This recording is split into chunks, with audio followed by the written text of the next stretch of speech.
അനിയും അനാമികയും കൂടിയിട്ട് ഒരു കോഫി ഷോപ്പിൽ ഇരിക്കുകയാണ്. ഈ സമയത്ത് അങ്ങോട്ടേക്ക് ആദർശ് വരുന്നുണ്ട്.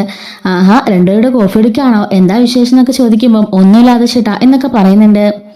അല്ല, ആദർശിട്ട് എന്താ ഈ വഴിക്ക് നയനേച്ചിടൻ ചോദിക്കുമ്പോൾ ഞാനൊരു പഴയ ഫ്രണ്ടിനെ കാണാൻ വന്നതാ, നിങ്ങൾ എൻജോയ് ചെയ്തോ എന്നൊക്കെ പറഞ്ഞിട്ട് ആദർശേട്ടൻ പോയി മാറിയിരിക്കുന്നുണ്ട് കേട്ടോ. അങ്ങനെ അനാമിക പറയാണ്, ശരിക്കും ആരെക്കാളും ആദർശേട്ടൻ വന്നെന്ന് ചോദിക്കുമ്പം അതൊന്നും എനിക്കറിയില്ല എന്നൊക്കെ പറയുന്നുണ്ട്. അങ്ങനെ ആദർശ് വന്നിരിക്കുമ്പോഴേക്കും അങ്ങോട്ടേക്ക് ആദർശിന്റെ ഒരു പഴയകാല സുഹൃത്ത് വരുന്നുണ്ട് കേട്ടോ. അയാൾ വന്ന് അവിടെ ഇരുന്ന് ആദർശിനോട് വർത്താന ഹായൊക്കെ പറഞ്ഞിട്ട് അവിടെ ഇരിക്കുന്നുണ്ട്. ഈ സമയത്ത് അനാമികയും അനിയും സംസാരിക്കുകയായതുകൊണ്ട് തന്നെ ഇവിടെ വന്നിരിക്കുന്ന കാര്യം ശ്രദ്ധിക്കുന്നില്ല കേട്ടോ. അയാൾ വന്നിട്ട് എന്തൊക്കെയുണ്ട് ആദർശ വിശേഷം, നിന്റെയും അവിടെയും കല്യാണത്തിന് പങ്കെടുക്കാൻ എനിക്ക് പറ്റിയില്ല, ഞാൻ പറഞ്ഞല്ലോ ഞാനൊരു ജോലിയുടെ ആവശ്യത്തിന് വേണ്ടിയിട്ട് ദുബായിൽ പോയിരിക്കായിരുന്നു, അതുകൊണ്ട് സാധിക്കാഞ്ഞ എന്നൊക്കെ പറയുന്നുണ്ട്. അതൊന്നും സാരമില്ലടാ, ദാ ഇപ്പൊ ആനയുടെ വാ നടക്കാൻ പോവാ, ഈ സമയത്തോടെ നീ പോയാല് ഞാൻ നിന്നെ ശരിയാക്കും എന്നൊക്കെ പറയുന്നുണ്ട്. അങ്ങനൊന്നും ഇല്ല, ഞാൻ പോയില്ല, ദാ ഞാനിന്ന് വന്നതേ ഉള്ളൂ, വന്നപ്പോ തന്നെ നിന്നെ കാണാനില്ല ആദ്യം വന്നത് എന്നൊക്കെ ആദർശനോട് ചോദിക്കുന്നുണ്ട് കേട്ടോ. പിന്നെ നിന്റെ ബിസിനസ് ഒക്കെ എങ്ങനെ പോകുന്നു എന്ന് ചോദിക്കുമ്പോൾ അതൊക്കെ അടിപൊളിയായിട്ട് പോകുന്നുണ്ട് എന്ന് പറയാണ്. നിന്റെ ഭാര്യ എങ്ങനെയുണ്ട്, ഞാൻ സോഷ്യൽ മീഡിയയിൽ കണ്ടിരുന്നു, ഫസ്റ്റ് ഈ പ്രാവശ്യത്തെ അവാർഡൊക്കെ കിട്ടിയാലേ എന്ന് ചോദിക്കുകയാണ്. അതെ അതെ, നല്ല കഴിവുള്ള കുട്ടിയാ, അവരുടെ വീട്ടിലൊക്കെ കുഞ്ഞുനാൾ തൊട്ടേ വിഗ്രഹമൊക്കെ ഉണ്ടാക്കുന്നവരാ അവര്, അമ്പലത്തിലേക്കുള്ള വിഗ്രഹമൊക്കെ, അങ്ങനെ നല്ല കഴിവുള്ള പെണ്ണ, അവളിപ്പം ഡിസൈനൊക്കെ അനന്തപുരിയിലെ മൂർത്തി ജ്വല്ലറിയിലേക്ക് നൽകുന്നുണ്ട്, അതുകൊണ്ട് ഒരുപാട് സെയിലായിട്ടുണ്ട് എന്നൊക്കെ പറയാണ്. ഡിസൈൻസ് ഒക്കെ ഓരോന്നും ഭയങ്കര മെച്ചപ്പെട്ട ഡിസൈനാണ് എന്ന് ആദർശ് വളരെ പൊക്കി പറയുന്നുണ്ട് കേട്ടോ. ഓഹോ, അപ്പം ഭാര്യ തരക്കേടില്ല അല്ലേ, ഞാൻ അറിഞ്ഞിരുന്നു അന്നത്തെ ഇഷ്യൂ ഒക്കെ, നീ എന്ന് പറഞ്ഞിരുന്നല്ലോ മൂത്ത ആളെ കെട്ടാനിരുന്നിട്ട് ഇളയാളെയല്ലേ വിവാഹം കഴിച്ച് എന്നൊക്കെ ചോദിക്കുകയാണ്.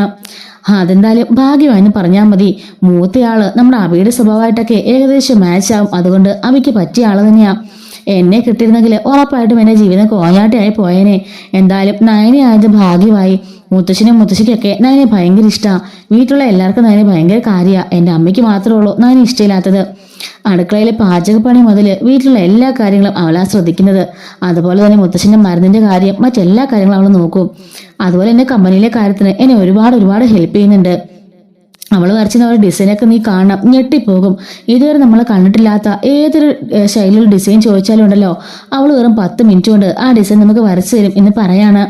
ആഹാ കൊള്ളാലോ, നീ ഇങ്ങനെയാളെ പുകഴ്ത്തണമെങ്കിൽ ആള് നിസ്സാരക്കാരിയല്ലോ എന്ന് ചോദിക്കാണ്.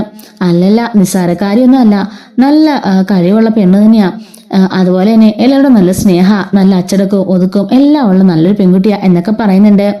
കൊള്ളാലോ, എങ്കിൽ പിന്നെ ഇത്രയ്ക്കും കഴിവുള്ളൊരു പെൺകുട്ടീനെ ദൈവം നിനക്ക് വേണ്ടി കരുതി വെച്ചതായിരിക്കും, നവിയുടെ രൂപത്തില്, നവ്യ വന്നില്ലായിരുന്നെങ്കിൽ നിനക്ക് ഇങ്ങനെ നയനെ കിട്ടുമായിരുന്നു എന്നൊക്കെ ചോദിക്കാണ്. ശരിയാ, ഇനി മൂന്നാമത്തെ ആളെ കിട്ടാൻ പോകുന്നത് ആരെയാന്ന് ചോദിക്കുന്നുണ്ട്. അതാ വലിയ ട്വിസ്റ്റ്, ദാ അവനാ എന്റെ അനിയൻ, നിനക്കറിയില്ല അനിയെ, പിന്നെ എനിക്കറിയില്ല അനിയെ എന്ന് ചോദിക്കുന്നുണ്ട്. ആ കൂടിരിക്കുന്ന കുട്ടിയെ കണ്ടോ അനാമിക, അതാണ് അവൻ വിവാഹം കഴിക്കാൻ പോകുന്ന പെൺകുട്ടി എന്ന് പറയുന്നുണ്ട്. അനാമികയോ, ആ കുട്ടി നല്ല കണ്ടുപരിച്ചുണ്ടല്ലോ, എവിടെയാ വീടെന്ന് ചോദിക്കുന്നുണ്ട്. ഇവിടെ തന്നെയാ വീട് എന്ന് പറയാണ് കേട്ടോ. അങ്ങനെ അയാൾ പറയാണ്, ഈ കുട്ടി ഞാൻ എവിടെയോ വെച്ച് നല്ല കണ്ടുപരിച്ചുണ്ട്, പക്ഷെ എവിടെയാണെന്നുള്ളത് അങ്ങോട്ട് ഓർമ്മ വരുന്നില്ല എന്നൊക്കെ പറയുന്നുണ്ട്. നീ പണ്ട് ഇവിടെയൊക്കെ തന്നെ ആയിരുന്നില്ലേ, അങ്ങനെ കണ്ടുപരിചയമായിരിക്കും എന്നൊക്കെ പറയുന്നുണ്ട് കേട്ടോ. അങ്ങനെ നയനെക്കുറിച്ച് വീണ്ടും കുറെ കാര്യങ്ങളൊക്കെ ആദർശ് തുറാതെ ഇങ്ങനെ പറഞ്ഞുകൊണ്ടിരിക്കുകയാണ് കേട്ടോ. നയനെ അങ്ങാണ് ഡ്രസ്സ് ഡിസൈൻ ചെയ്യും, പടം വരയ്ക്കും, വിഗ്രഹം ഉണ്ടാക്കും, അതുപോലെ മാലയൊക്കെ ഡിസൈൻ ചെയ്യും, അങ്ങനെ പറഞ്ഞുകൊണ്ടേ ഇരിക്കുകയാണ്. മതിയടാ മതി, എന്തൊരു വർണ്ണനയായത്, ഭാര്യ അങ്ങ് നിന്റെ തലയ്ക്ക് പിടിച്ചു പോയാൻ തോന്നല്ലോ എന്നൊക്കെ പറയുന്നുണ്ട്.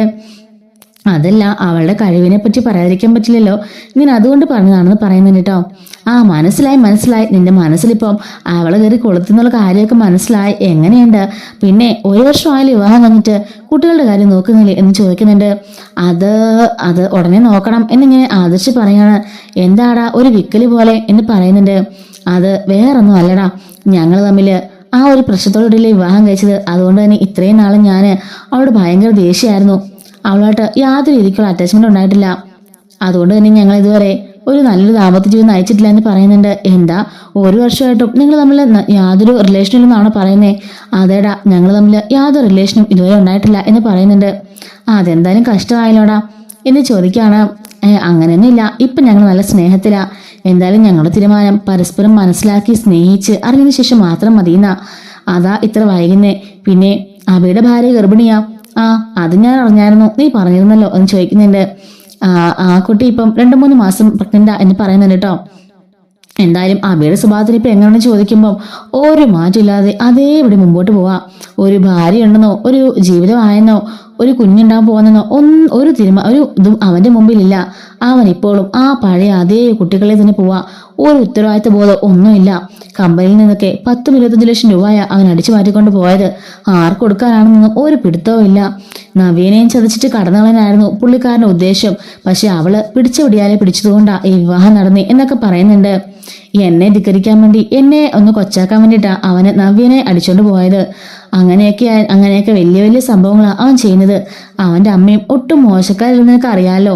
അവന്റെ അമ്മയാ എല്ലാത്തിനും കാരണക്കാര്. ഓരോന്ന് മോനെ പറഞ്ഞു കൊടുത്ത് ചെയ്യിപ്പിക്കുക എന്നൊക്കെ ആദർശ് പറയുന്നുണ്ട്. എന്ത് ചെയ്യാനാ, അനന്തപുരിയില് അങ്ങനെ 2 പേരല്ലേ എന്നൊക്കെ ചോദിക്കുന്നുണ്ട്. അതെ ഒന്നും പറയാതിരിക്കുക ഭേദം. നയനിനെ ഏറ്റവും കൂടുതൽ ഉപദ്രവിക്കുന്നത് ആ ജലജ അപ്പച്ചിയാ. എന്തെങ്കിലുമൊക്കെ പറഞ്ഞ് അവളെ ഡെയിലി കരയിക്കാന്നുള്ളതാ അവരുടെ ഉദ്ദേശം. അത് മാത്രമല്ല എന്റെ അമ്മയടുത്ത് പോയി ചെന്നിട്ടും ഓരോരോ കുറ്റങ്ങൾ നയനെ കുറിച്ച് പറഞ്ഞു കൊടുത്ത് രണ്ടുപേരും തമ്മിൽ മാക്സിമം തെറ്റിക്കുന്നതും അവരാ എന്ന് പറയുന്നുണ്ട്. അത് കൊള്ളാലോ. എങ്കിൽ പിന്നെ അവരെത്രയും പെട്ടെന്ന് അവിടെ നിന്ന് അടിച്ചു പുറത്താക്കണം. അതല്ലെങ്കിൽ ആ കുടുംബം മൊത്തം അവർ നരകമാക്കും എന്ന് പറയുന്നുണ്ട്. അങ്ങനെ അങ്ങ് ഉപേക്ഷിച്ച് കളയാൻ പറ്റുമോ? നിനക്കറിയില്ലേ, അച്ഛന്റെ ദത്തുപുത്രി അവര്. അതുകൊണ്ടാ അച്ഛന്റെ യാതൊരു ഗുണങ്ങളും യാതൊരു സ്വഭാവം അവർക്ക് കിട്ടാത്ത എന്നൊക്കെ പറയുന്നുണ്ട്. പക്ഷെ അതേ സ്വഭാവം തന്നെ ആയിപ്പോയി അവരുടെ മോനും എന്നൊക്കെ പറയുന്നുണ്ട് കേട്ടോ.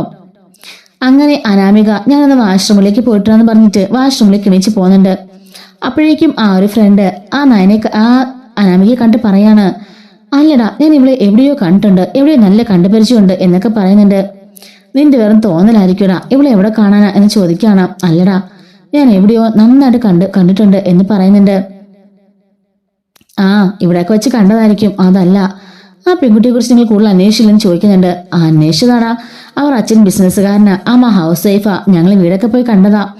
അച്ഛന് സിംഗപ്പൂരിലൊക്കെയാ ബിസിനസ്, കുഴപ്പമൊന്നുമില്ലാത്ത ഫാമിലിയാ, ഒറ്റ മോളാ എന്നൊക്കെ പറയുന്നുണ്ട്. ഇതിലെന്തോ ഒരു പ്രശ്നം ഇടിക്കുന്നുണ്ട്, കാരണം ഇവരെനിക്ക് നന്നായിട്ട് അറിയാം എന്നൊക്കെ അവൻ പറയുന്നുണ്ട്. ആ കുട്ടി നന്നായിട്ട് വേണമെന്ന് കാണട്ടെ, എന്നിട്ട് ഞാൻ പറയാം എന്ന് പറയുന്നുണ്ട്.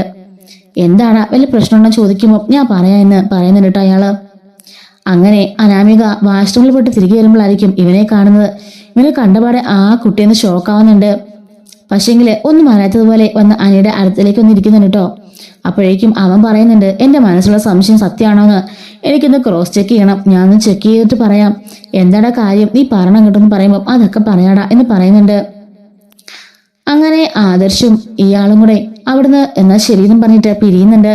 ഈ സമയത്ത് അനി എടുത്ത് പോയിട്ട്, അനി എന്നെ നിനക്ക് ഓർമ്മയില്ലെന്ന് ചോദിക്കുമ്പോൾ പിന്നെ ഏട്ടനെ ഞാൻ മറക്കുമെന്ന് ചോദിക്കാണ്. ഇതായിരിക്കും അല്ലെ വിവാഹം കഴിക്കാൻ പോകുന്ന പെൺകുട്ടി എന്ന് പറയുമ്പോൾ അതെ അനാമിക എന്ന് പറയുന്നുണ്ട്. ഹായ് മോളെ എന്ന് പറയുന്നുണ്ട്. അവളും തിരിച്ച് ഹായ് പറയുന്നുണ്ട്. എന്നാൽ ശരി വിവാഹത്തിന് കാണാന്ന് പറഞ്ഞിട്ട് അയാൾ ഇവിടുന്ന് പോകുന്നുണ്ട്. അനാമിക മനസ്സിൽ കരുതാണ്, ഹോ ആശ്വാസമായി എന്ന് അനാമിക മനസ്സിൽ കരുതുന്നുണ്ട്. അങ്ങനെ ആദർശം ശരി എന്നാ പോട്ടെ എന്ന് പറഞ്ഞിട്ട് അവൾ എടുക്കുന്ന പോകുന്നുണ്ട് കേട്ടോ. അപ്പൊ ഇതിന്റെ സെക്കൻഡ് പാർട്ട് ഉണ്ട്. എന്താണ് അനാമികയെ കുറിച്ചുള്ള ആ രഹസ്യം എന്നുള്ളത് നമ്മൾ അടുത്ത വീഡിയോയിൽ ചർച്ച ചെയ്യുന്നതായിരിക്കും. മിസ്സാതിരിക്കാൻ ചാനൽ സബ്സ്ക്രൈബ് സപ്പോർട്ട് ചെയ്യണേ. Thanks for watching.